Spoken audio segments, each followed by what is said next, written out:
You're going to notice that I have to work my voice up to the point where you can hear it because I lost it, of course, the day before I do 2 radio interviews. So you're going to have to bear with me, I think. Is this thing on, by the way? Or is just my mic on? Either way, I'd like this to be relevant for you all. And clearly, I don't have the voice to speak for 45 minutes without stop. So let me just give a little bit of background, and then you can fire questions at me. And if I can, I'll try to respond to them. And again, I'm sorry about having the ideas here, maybe not being able to get them out. But my religious track and my career track are equally odd. So in terms of how I got into what I'm doing, I was an undergraduate studying art, got that degree, then I did a degree in science, and then I joined the Peace Corps and was a beekeeper in South America. So all of that, of course, set me up for religion and conflict, right?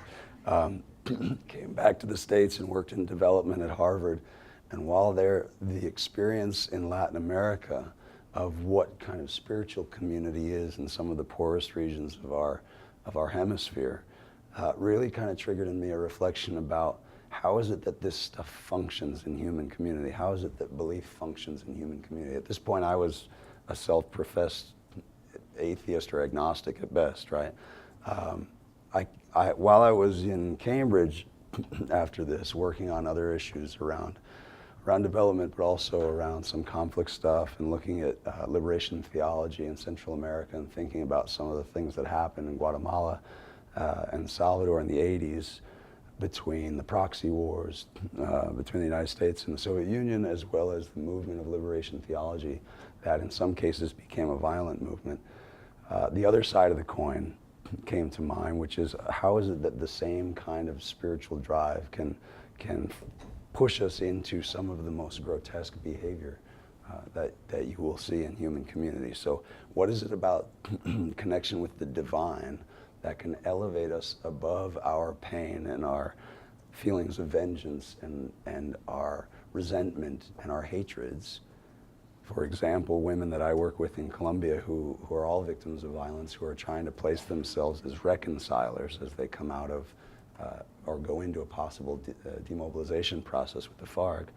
And what is it about the same kind of practice and the same kind of core drive or aspiration to have a relationship with the divine that can push us beyond our own humanity and certainly the humanity of others, dehumanizing violence, which frankly requires that one dehumanizes themselves first in order to not have a visceral response to the kind of things that people can do for each other to each other in the name of God. Mulling over this, I like to say I fell in with the wrong crowd. I ended up hanging out with some Jesuit liberation theologians at the Jesuit school, and they kind of helped me get a better relationship with theological language and religious frameworks. I was definitely a recovering Catholic in the sense that I felt like my young experience of religion was very top-down, something hanging over me that forced me to behave certain ways but didn't really engage my spirit, right? So I decided to try to go and study some of these questions at Harvard Divinity, and I went in sort of pounding on the table saying, I'm not religious and I don't want to be religious. And they said, we're a Unitarian Universalist school primarily, so you're perfectly welcome here. And ended up winning some preaching awards with future pastors. So I got connected to this whole idea of, okay, how does theological language work? How does theological thinking work? Always with a focus on the social justice piece. I did the Fletcher School at the same time and did conflict resolution there. And then went and worked with the Quakers primarily in Latin America for a while.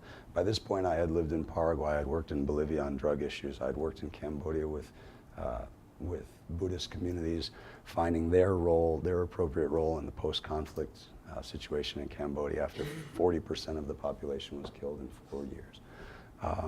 And was assigned eventually down to Colombia, where I was working for about 4 years on the conflict, primarily in the southern Pacific area, if you know the region.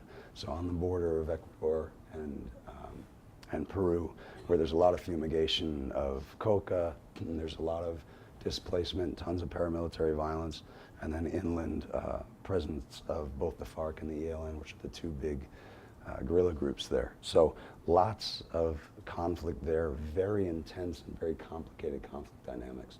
At that point, I got very much into the idea of dynamics analysis, conflict dynamics analysis, and systems theories on how to transform, how to add energy to these conflict spaces and transform them. But at this point, it was still very much working with traditional tools. And so I still had this question in my head, what's there that's beyond this, right? What is that other piece, that somewhat intangible piece that informs our behaviors with one another, both our aspirations and motivations to the darker angels of our nature, as they say. I left that, I went to the State Department as a conflict analysis specialist, did some time in South Sudan, worked on some other projects from DC, and then was lent to USAID's Conflicts Management Mitigation Office. And I was to backstop their portfolio for Latin America as well as their religion and conflict portfolio. And that's when I met Doug, Doug Johnston. And if you don't know sort of his work or his story, he really kind of set the flag in the field around this issue. He had been the #2 at the CSIS, the Center for Strategic International Studies, for over a decade in Washington, major think tank on foreign policy.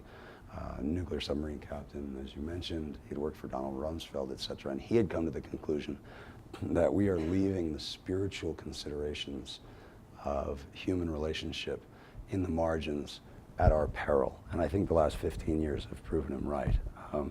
Unfortunately, prior to 9/11, he was kind of a voice in the wilderness. After 9/11, anytime you said religion and conflict, there was only one thing that people tended to think about, which was extremist Islam and what was happening in the Middle East. So the work got kind of sucked in that direction. ICRD worked a lot on madrasas in Pakistan and changing their education pedagogy to reduce the recruitment susceptibility of madrasa students.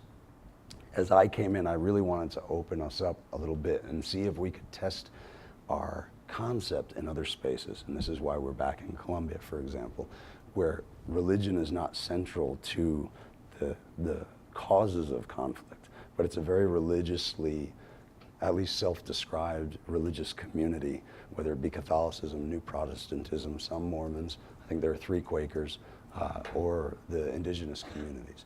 And so the task there, our challenge there, is how do we get at common shared values to articulate a process of reconciliation with former combatants and conflict-impacted communities.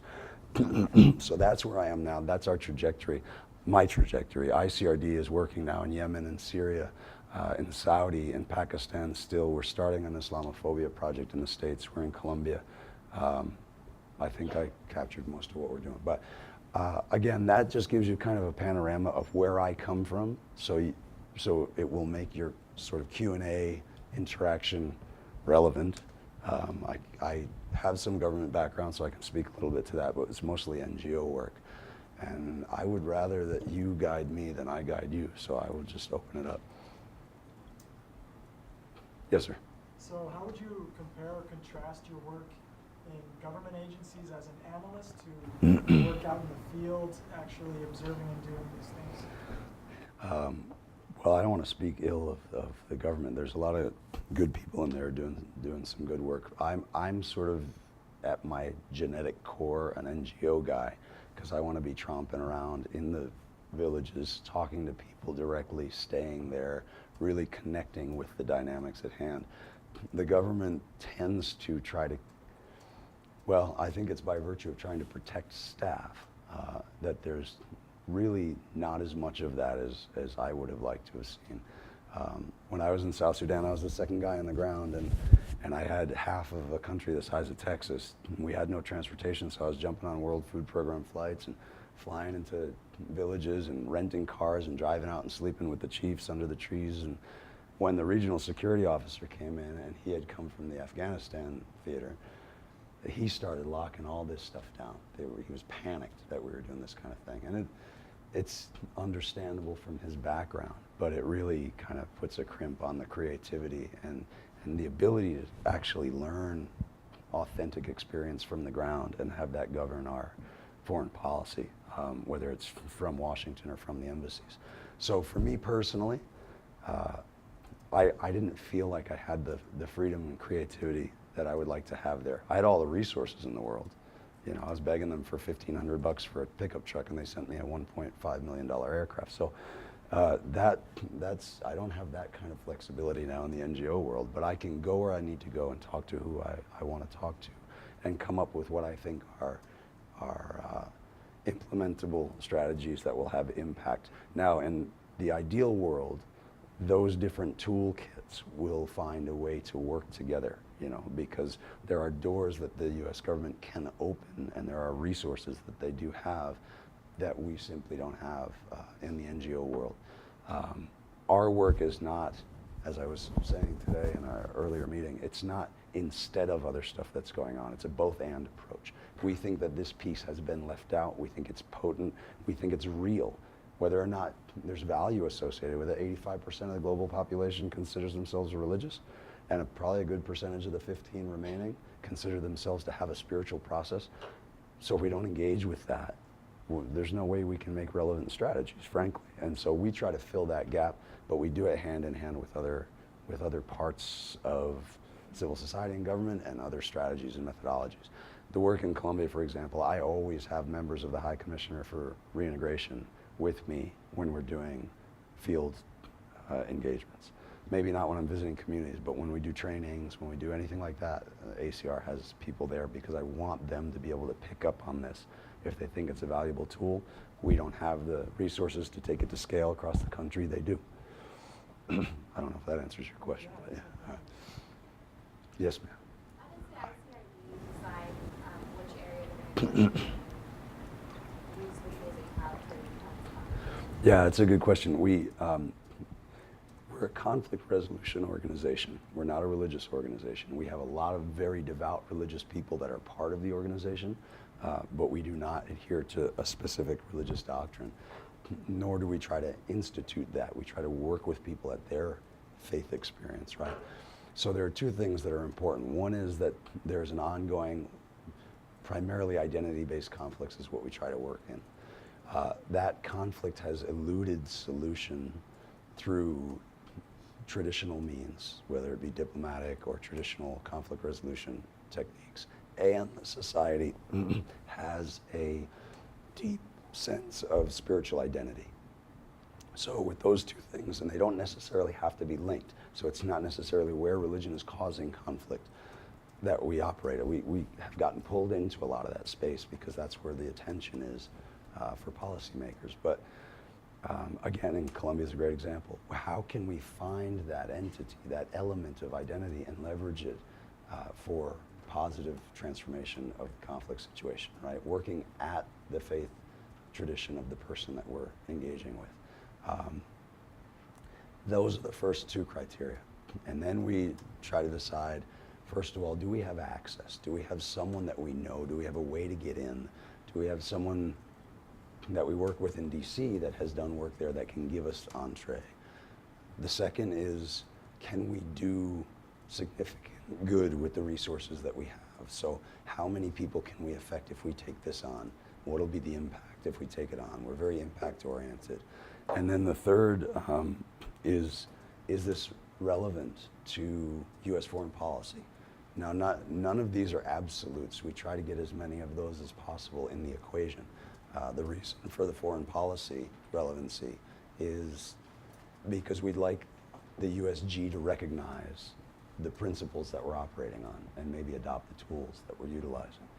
And then finally, we try to go to places where other people haven't gone, Gesundheit, or what we call underserved conflicts as much as possible.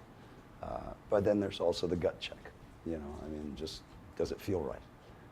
So we don't have we're living budget to budget, so we have to be selective. Some of the programs we choose are obvious places that we should be in. Some we have kind of a more long-term strategy about things that will unfold and add value to the field of operations, the field of thought, but at the same time give us future opportunities for ground programs that'll have impact as well. Is this right? I mean, this is career stuff, right? I mean, do you guys want to? You want me to tell you who to work for? Yes, ma'am. So I guess can you explain how you went from art history to doing science to doing religion? Well, it wasn't art history; it was studio art. Yeah, I was a studio artist. The short answer is I was a terrible student. I sort of coasted through on my ability to get through tests and standardized testing fairly easily. I give that credit to my genetic heritage, but I was an awful student. It was a mix of ADD and laziness and hyperactivity, and so I just kind of drifted around. I couldn't stand the 3-hour drawing studio classes that got me out of bed at 8 in the morning, so I changed my major.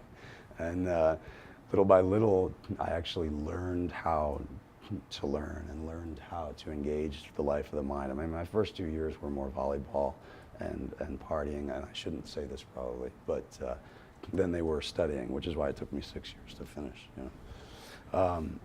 Eventually I got it figured out, and I started to really enjoy the exploration of it, but I just had to find that. And then in Peace Corps, it really added for me the tangible, practical piece of how are people living in the world. So this isn't all just kind of undergraduate theory and mental, I don't want to use that term, but just thinking about things to think about them. I started to see how this stuff might really be relevant or not relevant to people's lives, grappling with things like cultural relativity and the impact of development on the environment and all these other things that became kind of real practical concerns. And I think that took what I would say is maybe the raw material and helped me shape it and form it. And then I got back and I was lucky to get a scholarship to Harvard. So it's, I guess it's a redemption story. Yes, sir. You talked a lot about IRCD overseas about working in the field, but what opportunities are there domestically for this kind of work? Opportunities, I think plenty. The three things we're doing right now in the United States. One is we do a monthly or bi-monthly policy forum on the Hill with congressional staffers, White House staffers, State Department staffers, and some people who are experienced in some part of the Muslim world to talk about outstanding problems, public policy problems in the Muslim world. So we did one on the Muslim Brotherhood recently. We do a lot that are country specific, sort of Libya, Egypt, in the last 6 or 8 months when things weren't quite as chaotic in places like Libya. We have yet to tackle ISIS, although we got pinned down on it in the radio talk this morning, so I had to make up some ideas real fast. That's one thing. The other thing is we're part of the Religion and Foreign Policy Working Group that was put together by the White House and the State Department, which is the Secretary's way of reaching into civil society to get guidance on this question. So it puts us in a nice position to kind of inform the ideas about how can the institutions grapple with this while at the same time respecting the Establishment Clause. And then the third is we're about to launch an Islamophobia project. The Islamophobia project, however, emerges from an international experience. We brought 10 Pakistanis and 10 Americans to Nepal this January. The Pakistanis were all religious leaders. Americans were all religious leaders. The Pakistanis were overwhelmingly Deobandi, Wahhabi, Salafi imams. And the Americans were overwhelmingly Christian pastors, a couple of them evangelical megachurch pastors. And we sat these people down together. One of them, if I had the photograph, it's pretty compelling. This guy weighs about 300 pounds, and he was a former trainer of the Taliban. He has under him 20,000 imams and madrasas that he influences. He's one of the heads of the Madrasa Oversight Board. And he was originally very committed to violence. I won't go on into detail, but through a process of engagement, he has now embraced a different understanding, interpretation of the Quran, and is teaching it, preaching it on the radio every other day, on TV every other day, because he's a well-known Islamic jurisprudence person there. So they sat down and said, what are our doctrinal compulsions or encouragements to protect minorities? And how can we work together without, as one of the pastors said, creating Chrislam? How can we meet each other in that work, even though we're coming from different spiritual worldviews? worldviews, different doctrinal concepts of what we're called to do. How do we meet in the call? And so what we're doing on the Pakistani side is the Pakistanis are developing methods to protect Christian minorities in Pakistan.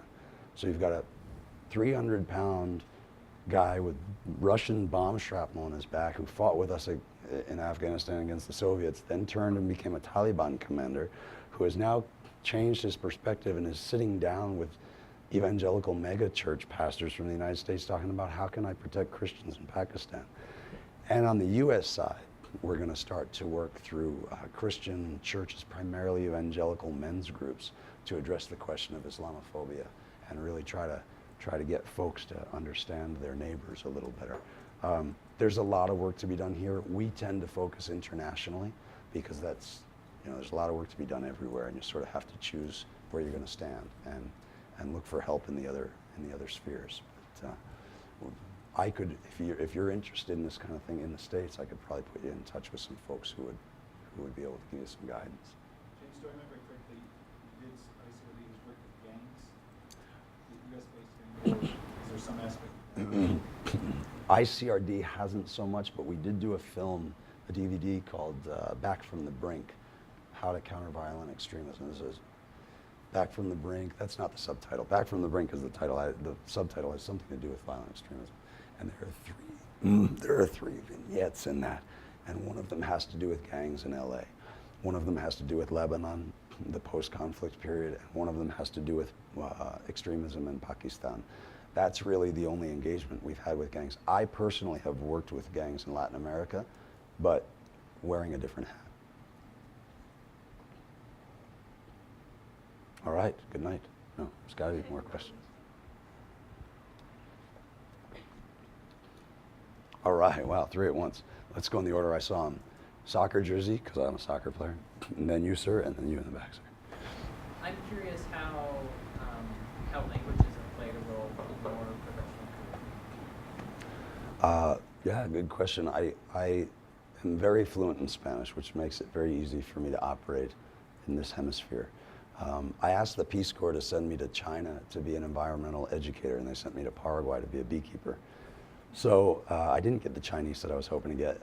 I did get Guarani, which is a very useful language if you're inside Paraguay. It becomes much less useful the minute you leave Paraguay. I've dabbled in other languages, and frankly, I wish that I had had the time and focus and energy to really get good at them. The problem is I've done 3 months in Cambodia, so I get a basic Khmer, and then it's gone by the next year.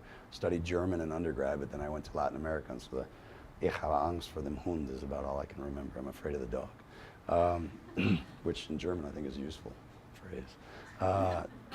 I can fool around with Portuguese just by virtue of being near it. So languages have played a role. I think my facility to work in Latin America has been greatly increased because I can actually get mistaken for a Latino.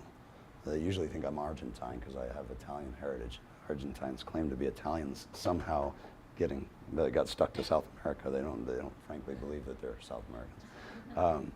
So it's very helpful.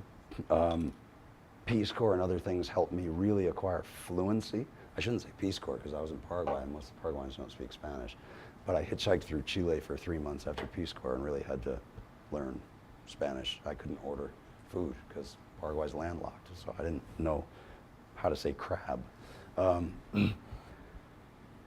I would strongly recommend anybody doing international work get good at a foreign language, and the best way to get good at it is to be in it, to go and live in it.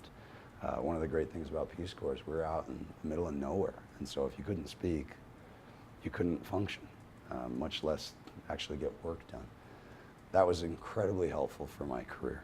I know a lot of people who do language in graduate school, and they do languages in the classics and things like that, so they can get access to original materials, whether it be religious texts or philosophers, thinkers about those religious texts. I would love to be able to read some things in the original languages, but frankly, because I'm more of a practitioner, for me, is more important to be able to speak to people on the ground. Oh, yeah, sorry, there were 2 more, please. So, in your opening remarks, you kind of mentioned that after 9/11,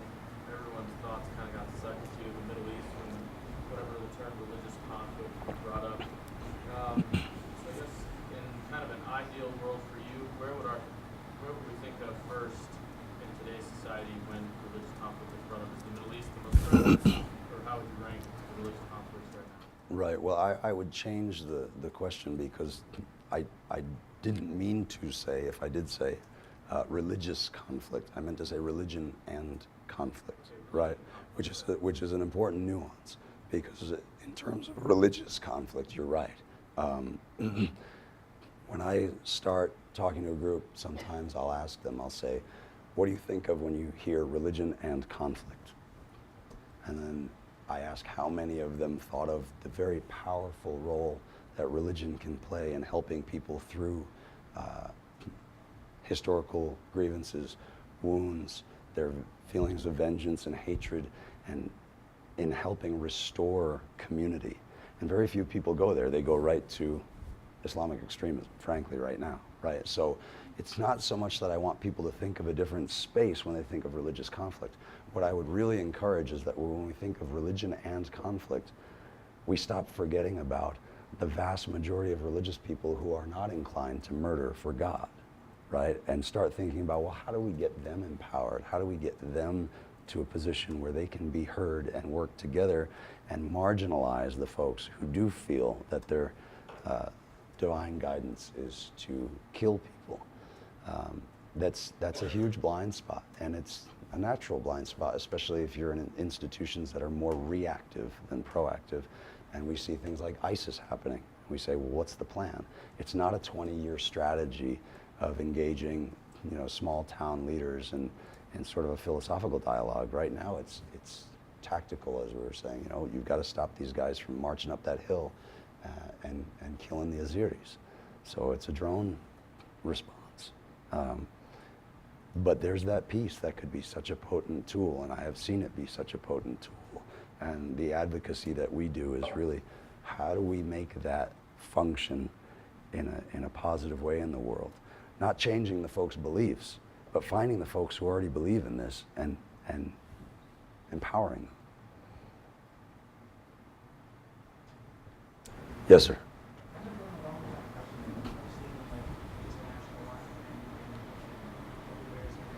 I'm getting old, brother. Can you speak up? Yeah.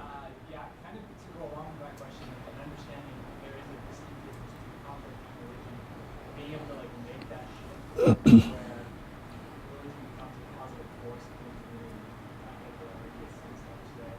Or you personally, as working with communities and with people on the ground, what do you feel has been the best methodology or mentality to have that's help dictate the greatest amount of success or positive change in a given situation? Because I'm sure you've worked in situations that seem awful, but can still make a positive resolution, a positive outcome.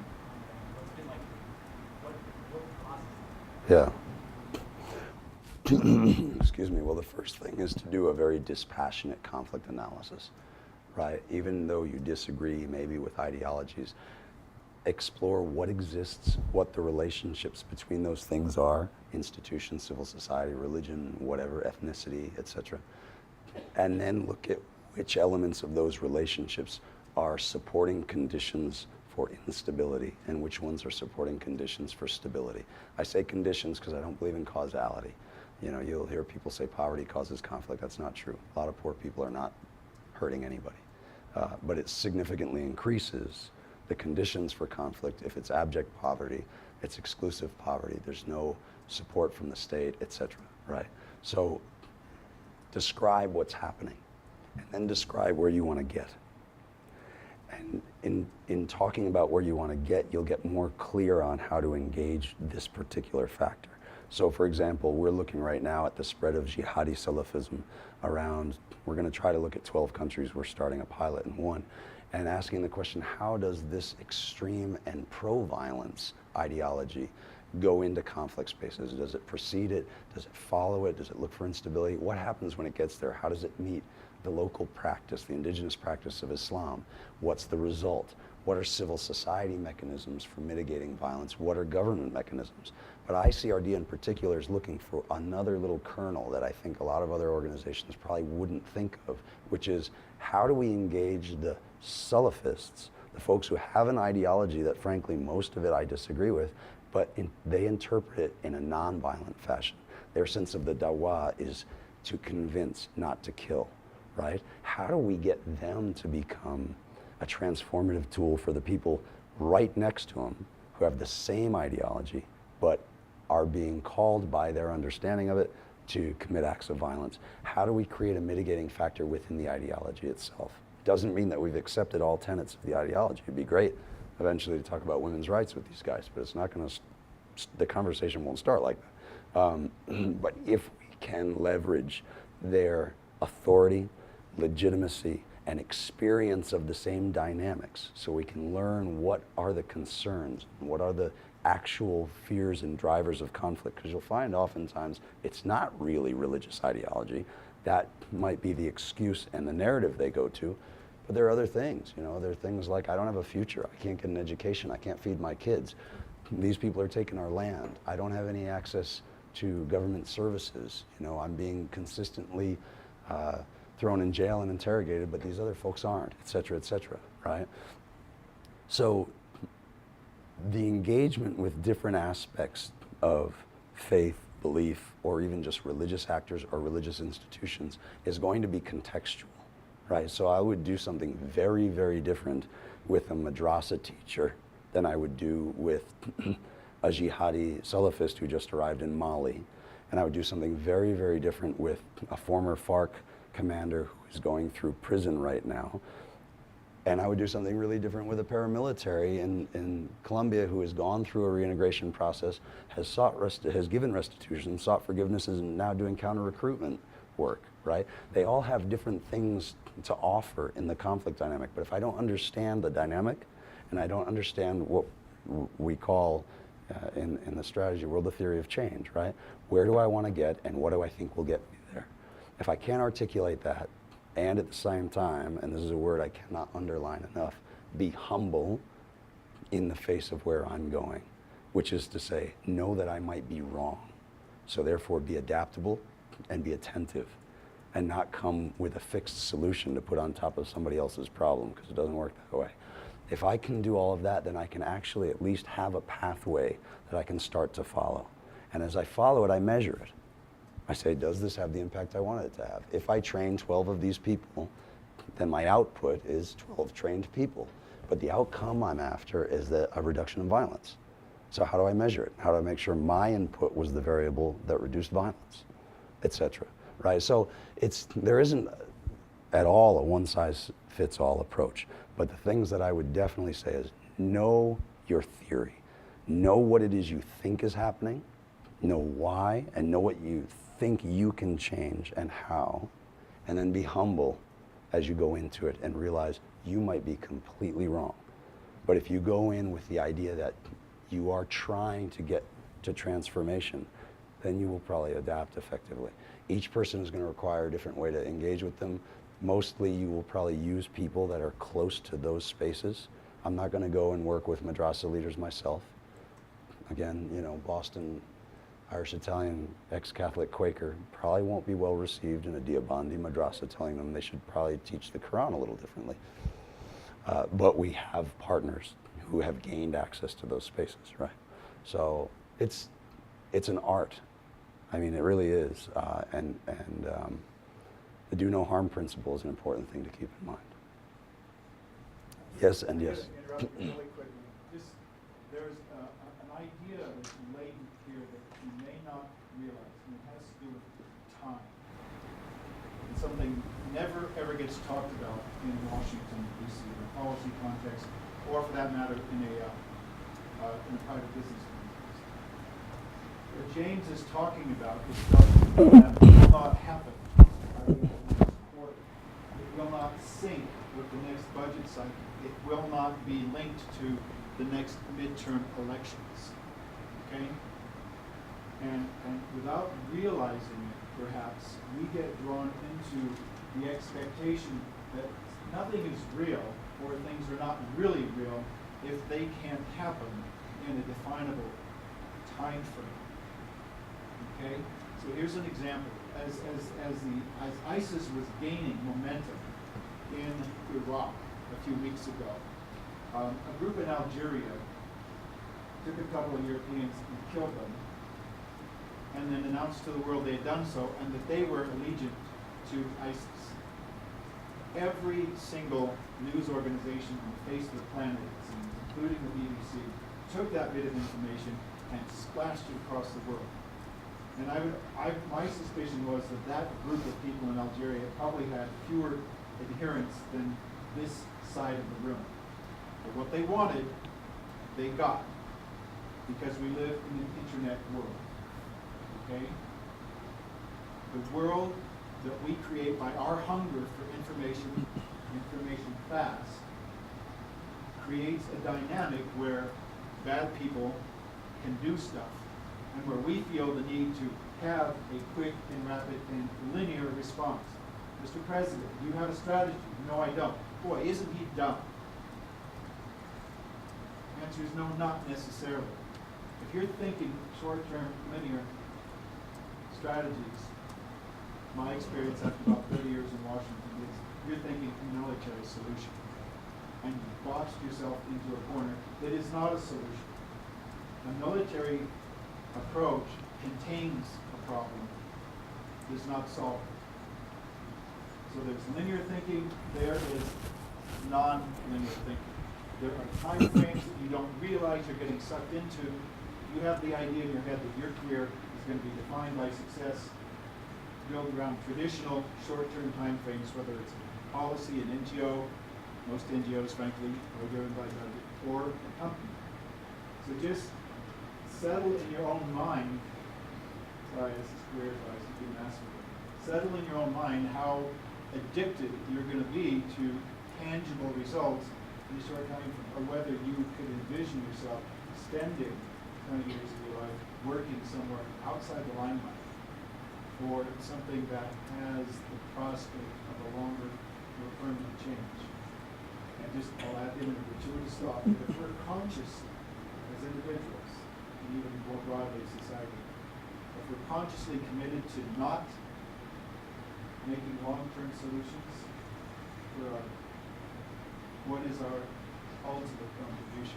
Anyway, it's kind of a philosophical, but in a way another really practical consideration that I think is kind of implicit. Having heard much of your speech over the last couple of days, Yeah. You suddenly realize, poof, you're talking about a concept of time and what you feel and how it's feeling. Yeah, and let me, no, that's great, thank you. I'll add just a little bit to that with some concrete example. The gentleman I was talking about who trained the Taliban, the influence he has over 20,000 madrasas and imams. If we had just droned him, which probably would have been the response if they had been able to identify and isolate him with a short-term response, decapitate, right? What would have been the result? Instead, what we've done is we've worked with him to understand his ideology in a way that drives at the same goal as ours, which is stability and reducing intolerance, interreligious violence, and extremism. And he controls a huge number of people of influence. So the multiplier effect of having taken the 8 years in the madrasas that it took to get to this point, 9 years now, it took a long time, but the multiplier effect is significant. And they're putting a Quranic peace text into the Wahhabi and Deobandi madrasas right now, the most radical madrasas in Pakistan, after 8 to 9 years of work with the Madrasa Oversight Board and taking them abroad to see how Islam is practiced in other places, little by little by little by little, and now they've written a peace text that they're going to include in their curriculum. So these are potentially important transformative moments, but it does take a long sort of down the road vision. At the same time, in an NGO, you have to respond to your donors. So what does that mean? I try to design program strategy with measurable landmarks. Even though my strategy might be broad, I say I can get here in a year, and if I had to leave, I would leave something behind. I would rather get here in 10 years, but I'm not going to create dependence on me or my program. And I'm not going to lie to the donors that I can get something worthwhile done in a short period of time if I don't think I can. And that way you can actually point to impact, you can point to things that you've accomplished, but you have a broader strategy of where you'd like to see it all end up. I saw a couple of hands over here. I'm sorry. Yes, ma'am. So how do you follow up on how you have impact on your impact on those countries? Like, how do you know that in Colombia they're still like applying your techniques? Well, so you decide what you want to do based on that theory of change, right? So my theory of change in Colombia is if we can mobilize women leaders and spiritual leaders to A, work together despite their doctrinal differences, articulate values for Colombia post-conflict, because Colombia has lived at least 100 years of violence, and so very few people know what that's going to look like, and get trained up as reconcilers. And if we can do that hand in hand with the High Commissioner's office, they can use that tool and maybe bring it to scale, then we will have a positive impact on the reintegration of former combatants, right? That's the theory. So what do I need to leave behind? I need to leave behind interreligious groups that are talking about shared values and what that means in terms of the future of Colombia.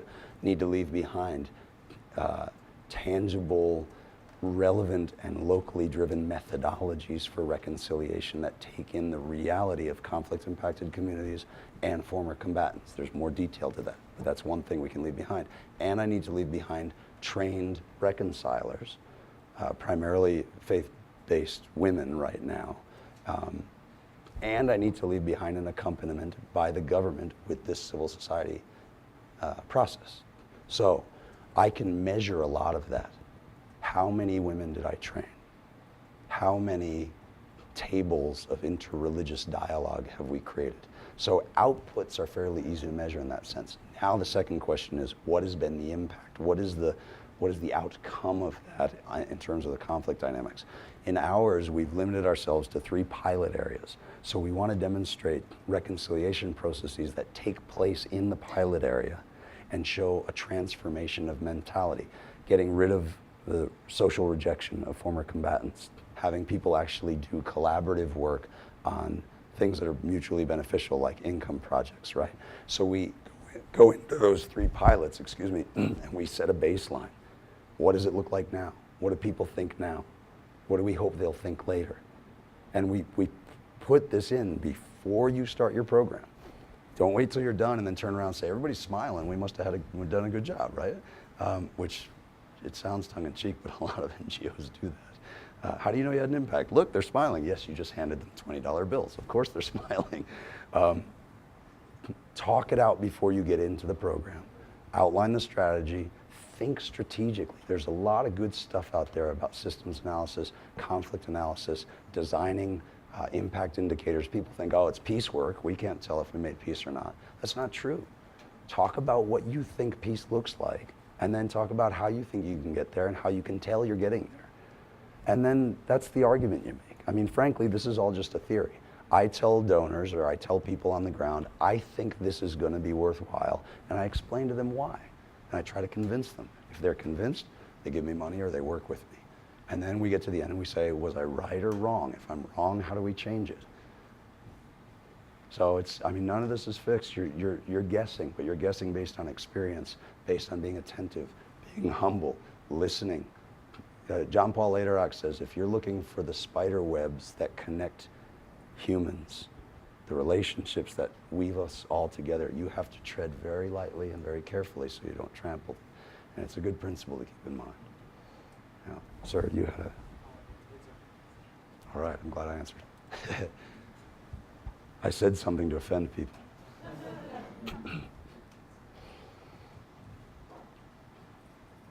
Thanks for coming. Anybody else? All right. Okay.